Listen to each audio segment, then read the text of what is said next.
All right, let's pull back the curtain on something that most people never see, but that affects pretty much everything. We're going to dive into the secret engine room of the global economy, the money market. Yeah, the terms might sound a little intimidating, but trust me, they're just the names for the gears and pipes that move trillions of dollars around the world every single day. Let's get into it. I mean, really, have you ever stopped to think about it? If a huge company needs like $500 million just to make payroll for tomorrow, they can't just pop down to the local bank and fill out a form, right? So how in the world do they get their hands on that much cash that fast? The answer lies in this hidden world. And here it is. Welcome to the money market. The best way to think about it is like this. If the global economy is a giant skyscraper, the money market is all the plumbing hidden inside the walls. You don't see it, but it is absolutely critical for moving cash where it needs to go, super fast. Without it, the whole building would just stop working. So, how does this plumbing system actually work? Well, it has a bunch of specialized tools. We're going to kick things off with the ones that are extra safe, the ones that come with a rock-solid guarantee, either from a bank or because they're backed by physical collateral. Okay, first up is something called a banker's acceptance. It sounds super formal, I know, but the idea is actually really simple. Just imagine you want to buy a new video game, but you can't pay for 3 months. The store is a little nervous, but what if your bank steps in and gives the store a written promise saying, "Don't worry, we'll pay you in 3 months." Now the store is happy because they trust the bank. That's a banker's acceptance. So here's how it plays out on a massive global scale. A big company orders a ton of parts from a supplier overseas. The company's bank then accepts the deal, which basically creates an ironclad guarantee that the bank itself will pay that supplier in, say, 90 days. And here's where it gets really clever. The supplier now has this guaranteed promise from a major bank. They can either just wait the 90 days for the full payment, or they can sell that promise right now on the money market for cash today at just a tiny discount. And that's the whole magic trick right there. A banker's acceptance takes a regular company's IOU and transforms it into a powerful, trustworthy guarantee from a huge bank. It's what greases the wheels of global trade by taking away the fear of not getting paid. All right, next tool in the kit, repurchase agreements, or as everyone in finance calls them, repos. Honestly, the easiest way to get your head around this is to think of it as a giant high-speed pawn shop. You've got something really valuable like a government bond, but what you need right now is cold, hard cash. So you basically pawn your bond to an investor for cash, with a firm promise to buy it back tomorrow for just a little bit more. And this happens at lightning speed, literally overnight. A big financial dealer will sell some super safe government bonds, that's the collateral, to an investor for cash. But at the exact same time, they sign a deal to buy those exact same bonds back the very next day. The price they buy it back for is just a tiny bit higher, and that tiny difference, that's the interest on the overnight loan. It is an incredibly efficient and safe way to borrow enormous amounts of money. And when I say enormous, I am not kidding. The scale here is just staggering. Take a look at this. Even going way back to 2012, the repo market was moving more than $1.1 trillion. Trillion with a T, and that's often just for overnight loans. This is not some small corner of finance. It is a fundamental pillar holding the entire system up.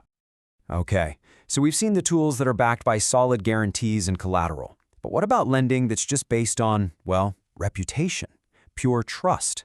This is where our story goes truly global. Let's talk about Eurodollars. Now, the name is a little confusing because it has absolutely nothing to do with the euro currency.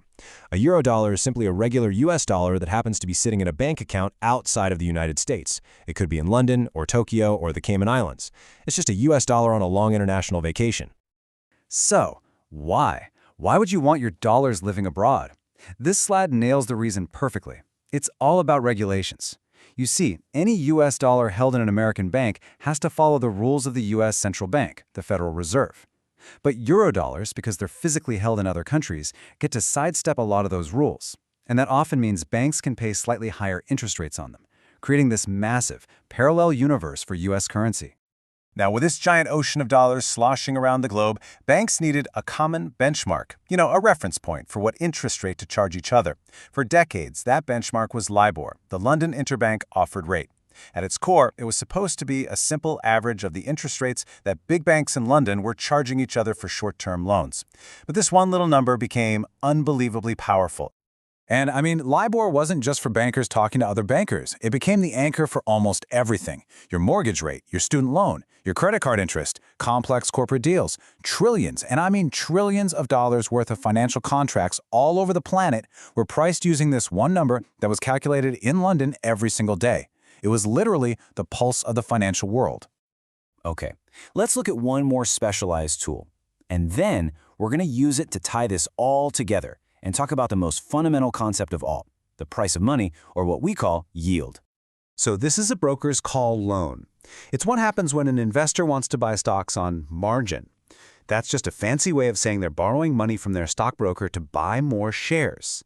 The interest rate on that loan is usually set about 1% higher than the rate on a super safe U.S. government T-bill.